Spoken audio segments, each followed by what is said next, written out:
बिहार विधानसभा चुनाव से पहले महागठबंधन में सीटों का पेच बुरी तरह फंसा हुआ है। हमेशा आरजेडी की पिछलगू मानी जाने वाली पार्टी कांग्रेस इस बार तेजस्वी यादव पर सीट शेयरिंग के लिए तगड़ा दबाव बना रही है। इसी दबाव का हिस्सा है कि कांग्रेस ने अभी तक तेजस्वी यादव को गठबंधन की ओर से सीएम पद का फेस नहीं कबूल किया है। हालांकि कांग्रेस के पूर्व प्रदेश अध्यक्ष और सांसद अखिलेश प्रसाद सिंह मानते हैं कि तेजस्वी यादव ही विपक्ष का चेहरा होंगे, कोई दूसरा ऑप्शन नहीं है। तेजस्वी प्रसाद यादव ही सीएम फेस होंगे। अभी भी कोऑर्डिनेशन कमेटी के वह चेयरमैन हैं, बिहार में नेता प्रतिपक्ष है और पिछली बार भी 2020 में वही चीफ मिनिस्ट्रियल फेस थे महागठबंधन के। इसलिए उस कांग्रेस ने पिछले चुनाव यानी 2020 में 70 सीटों पर अपने प्रत्याशी उतारे थे। इस बार भी वह उतनी ही सीटों पर चुनाव लड़ना चाहती है और ऐसी सीटें चाहती है जहां जीतने की संभावना ज्यादा हो। अब खबर है कि आरजेडी ने कांग्रेस को सीधे सीधे शब्दों में कह दिया है कि यह जिताऊ और हराऊ सीटों का फार्मूला आरजेडी नहीं मानेगी। सूत्रों के मुताबिक जो खबर छपी है उसके हिसाब से आरजेडी कांग्रेस को पिछली बार से भी कम सीटें देने के मूड में है। क्यों? क्योंकि इस बार समीकरण बदले हुए हैं।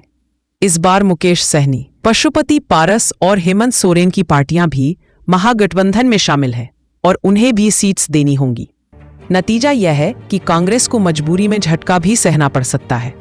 वहीं कांग्रेस सीट शेयरिंग में हो रही देरी को लेकर नाराज भी है और कांग्रेस अब इंतजार करने के मूड में नजर नहीं आ रही है।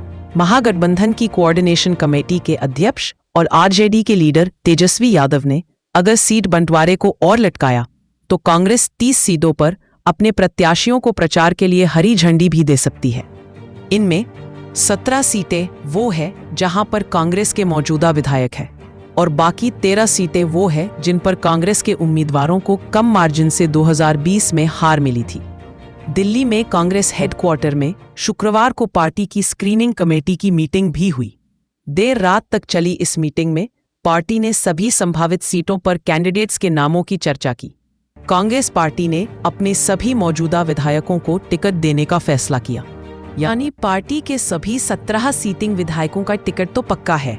साथ ही इस बैठक में 2020 में कम अंतर से हारने वाली 17 सीटों पर दावा करने का निर्णय भी किया गया है। इन सीटों पर प्रत्याशियों के नामों का विचार भी हो गया है। स्क्रीनिंग कमेटी की बैठक में बिहार की कमजोर सीटों पर भी विचार किया गया, जहां कांग्रेस पिछले कई चुनाव हार रही है। इन सीटों में कुछ सहयोगी दलों के साथ अदला बदली पर भी चर्चा की गई, जिसमें ओराई, चिरैया, मठानी आदि सीटें शामिल है। इस फार्मूले पर भी विचार किया गया। स्क्रीनिंग कमेटी के अध्यक्ष अजय माखन की अध्यक्षता में यह बैठक हुई। इसमें स्क्रीनिंग कमेटी के सदस्यों के अलावा बिहार प्रदेश के कांग्रेस के प्रभारी कृष्णा अल्लावरू, प्रदेश अध्यक्ष राजेश राम, विधानसभा में और कांग्रेस के नेता शकील अहमद खान, विधान परिषद में कांग्रेस के नेता मदन मोहन झा अलावा सांसद अखिलेश प्रसाद सिंह और पप्पू यादव भी शामिल हुए।